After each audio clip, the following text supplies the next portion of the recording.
mean, congratulations, USC Libraries Scripter Awards tonight. I mean, how does it feel tonight? It feels really good. I'm so glad. And the thing that thrills me about it is that not only is the script being acknowledged, but it's a chance to spread our message further.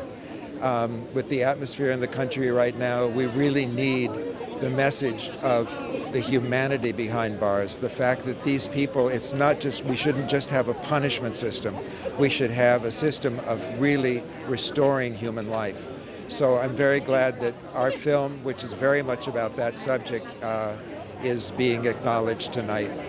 Well, I mean, before the script, it came with, the book and play. I mean, tell us that adaptation process of bringing that story to life with these real-life characters. Well, it is, this goes back all the way when I was teaching there, and you're talking about the breaking the mummy's code and everything. Yeah. This is the story, the movie tells the real story. The guys that we had done a lot of heavy drama, and the guy said, enough with the drama, we got enough drama here, let's do a comedy.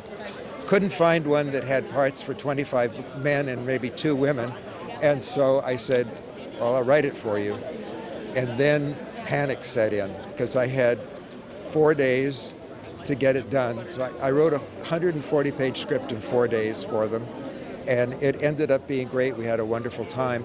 But then all those years later, Greg Quidar and Clint Bentley saw the article in Esquire magazine about it and thought, a madcap comedy and maximum security, this is wild. So that's when they contacted me, and we began a 6.5-year process of writing the script and working on it. And then Clarence Macklin and John Whitfield and Coleman Domingo came on board, completed the script beautifully, and here we are.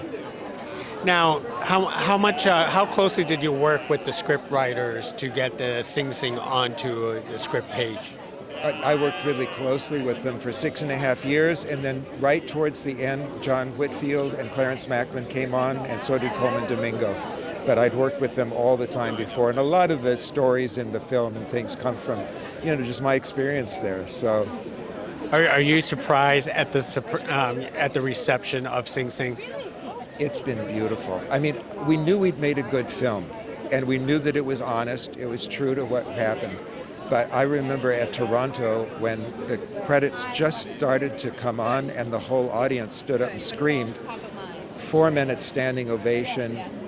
I knew something spectacular was happening, and it's been like that ever since, Especially the fact that it's unusual where they would use real life people into the film. They could have replaced the entire cast, but they did not. That's right, and that was tribute to the director, Greg Quidar. He said, we would like to use the real people who now we're home, and we've all stayed very close. The guys and I are close friends. I'm close friends with their families. So I said, we'll come over for breakfast and meet them. And that's how this got started. And I'm so glad they cast them because they're great actors. I'm very proud they've had great acting training. A number of reviews have said things like, well, they're not trained actors, but they are. Mm-hmm. And I'm very proud of that, and I'm so grateful that they're all having this wonderful experience. It's really a remarkable thing. Well, it's remarkable that you allow people to tell the real story out there in the world, and people get to watch this. I'm so glad, and thank you very much. Now, let's have fun tonight. Okay, Thank you. I'm ready. Thank you very much. Bye-bye.